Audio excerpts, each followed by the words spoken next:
Hello, lakuro kulim sin bathroom ya tsaqappunga, inuvunga, kalaliuvunga, mani iqalunni nayoqappunga ukiut aqqinillit.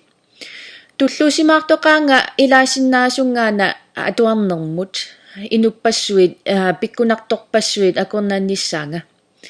My name is Lakulu Williamson Bathory. I'm an Inuk, a Kalaleq, who lives in Iqaluit for the past almost 12 years. I'm very proud to be taking part in this project. I'm in the company of very inspiring people, so thank you very much. I'm going to be reading about the Canadian Museum of History, which starts on page 248. Appearing before the House of Commons Standing Committee on Canadian Heritage in June 2013, Mark O'Neill, President and Chief Executive Officer of the Canadian Museum of Civilization Corporation, acknowledged that many important aspects and milestones of Canadian history, including residential schools, have been missing from the museum. Perhaps the most egregious flaw in the Canada Hall is its starting point. If you've been there, you will know that its telling of our national history begins not with the arrival of First Peoples, but with the arrival of Europeans in the 11th century. Colonization as a term or concept is not mentioned in Canada Hall.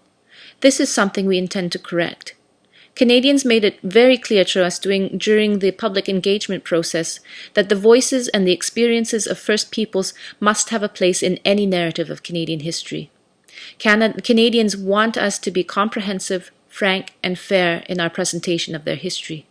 They want us to examine both the good and the bad from our past.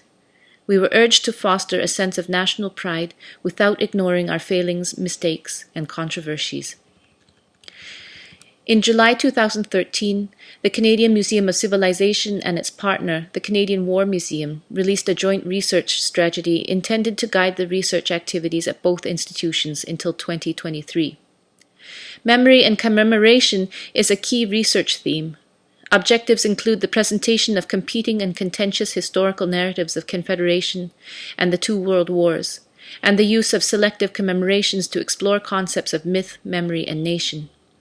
The museums intended to present honestly but respectfully for public understanding issues of contention or debate through deliberate exploration of traumatic pasts, for example, Africville or residential schools.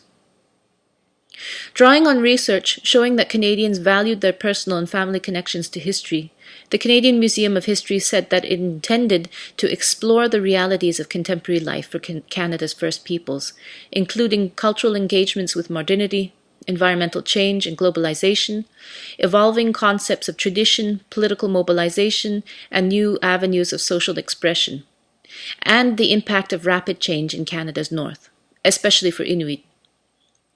Another key research theme is First Peoples, with a particular focus on Aboriginal histories. The histories and cultures of Aboriginal peoples are central to all Canadians' understanding of their shared past. Respectful exploration of the interwoven, often difficult histories of Aboriginal and non-Aboriginal peoples is a responsible, timely contribution to contemporary Canada and to global understanding of Aboriginal peoples. There are 4 principal objectives in exploring and sharing Aboriginal narratives. Number 1, represent Aboriginal histories and cultures within broader Canadian narratives.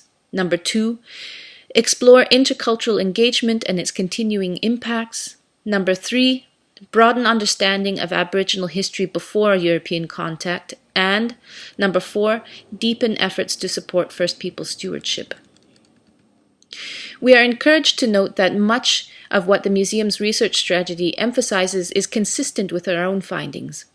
Canadians, including youth and teachers, think that they should learn about the history and legacy of residential schools and Aboriginal history more broadly. We take particular note of the prominence given to presenting both the positive and negative aspects of Canada's history, demonstrating the relevance of the past to the present, including marginalized voices and perspectives, encouraging collaboration, and making connections between personal and public history. Qoyan naming.